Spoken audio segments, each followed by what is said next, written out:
Anong mensahe ang kailangang marinig ng mga fire signs nowadays o within 1 week from now?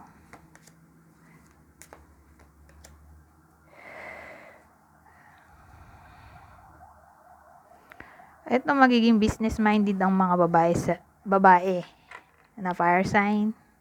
O pwede rin namang partner ng iba sa inyo. Kung lalaki man.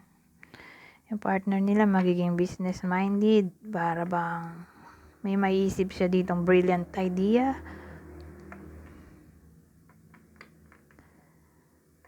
O makakaisip siya ng bagong pagkakakitaan. O baka maisipan niya magkaroon ng bagong job.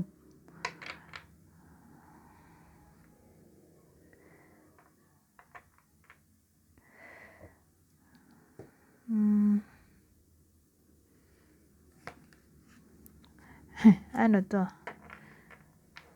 Kinonfirm ko. Nagdagdag ako ng ibang cards. Ibang detalye sana. Ito naman ang lumabas. 5 of Wands. So, ibang scenario. Ito sa work. Okay? Workplace. So, may babae dito na para bang kaya lang, may iisip sana makipagbati pero may conflict dito.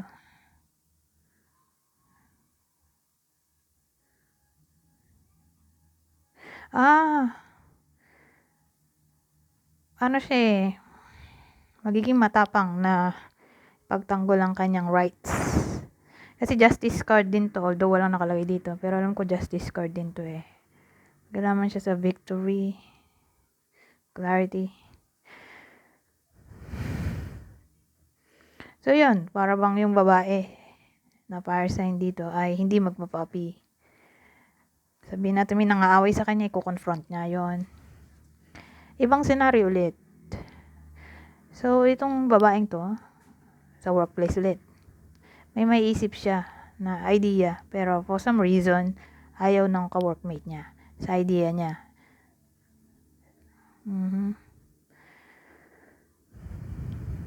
Parang may mga ka-workmate siya na against sa mga naiisip niya.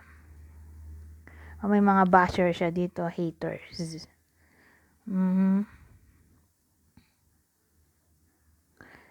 O sabihin natin itong babaeng to ay may gustong baguhin, pero ayaw ng iba. Gusto niya ng change, pero ayaw ng iba. Pwede rin ganun. So, sino kaya yung mga pasaway na pwede mang-away sa kanya o baka nga nangyayari na to? Sa iba sa inyo na parang may kaaway sa workplace. Ito, Aries, Scorpio, Aries ulit.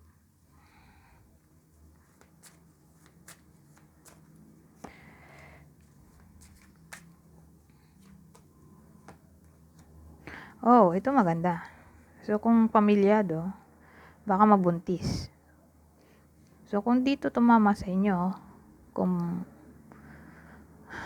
pamilyado o in a relationship, kasi mukhang mabubuntis dito Pwedeng sa kapamilya nyo, baka mabuntis.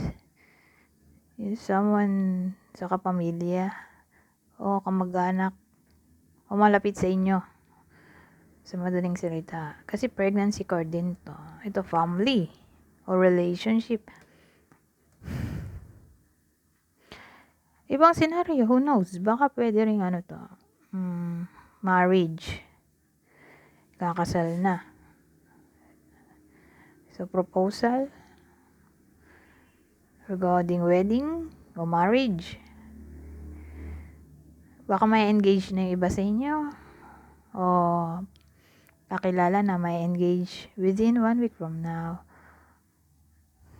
O baka kayo yung a-attend ng kasal within 1 week from now.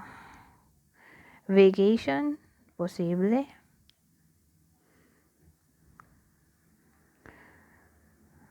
Reconciliation. So, sino kaya yung magre-reconcile dito? O kanino na lang tatama. Okay? Itong mga pinagsasabi ko dito. Pwedeng partner to, kamag-anak, kakilala. Ngayon nga, ikakasal, makipag-reconcile, etc.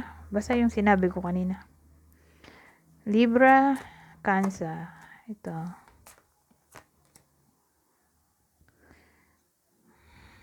Ano yan?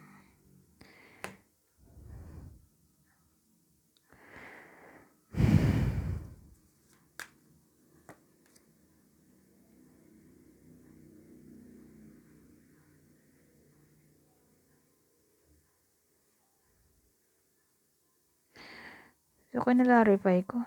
Bumaliktad naman to. So, itong dalawang card na to, more like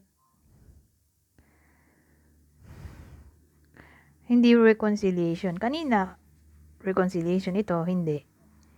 Malabo yung reconciliation. So, sino kaya yung malabo? Malabo in a way na tawag dito, hindi pa right time. O pwedeng dahil sa financial issue. O immaturity. So, sino yung malabong mag-reconcile within 1 week from now? Sino yung partner? Bukod sa inyo na fire sign, Taurus, Scorpio.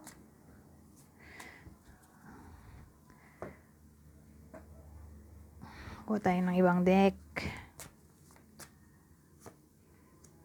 Time apart. Oh, ito na nga sinasabi ko, itong dalawa. Separation. Malabo ang reconciliation. Pero definitely may magbe-break.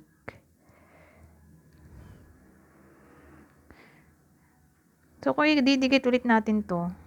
Ito. Either malabo ang reconciliation o sila yung magbe-break. Okay? So, again, ito yung zodiac sign ng partner. Possible zodiac sign ng partner. Taurus, Scorpio.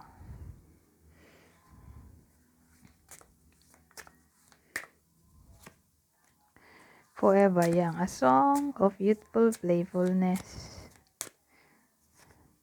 So, yung iba sa inyo magiging feeling young. Soulmate. You have found your romantic counterpart. So, yung iba sa inyo makakatagpo ng kanilang soulmate. So, applicable lang to sa single. So, sino kaya?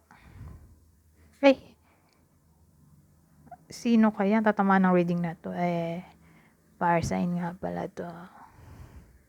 Aries, Leo, Sagittarius. Sino na lang kaya tong possible soulmate ng iba sa inyo?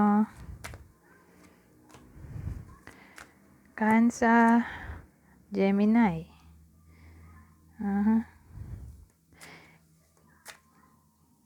So, kilala nyo ba to? Dumating na ba sa buhay nyo to? Yes or no? Oo. So, yung iba sa inyo, ang soulmate nila ay kilala na nila o dumating na sa buhay nila.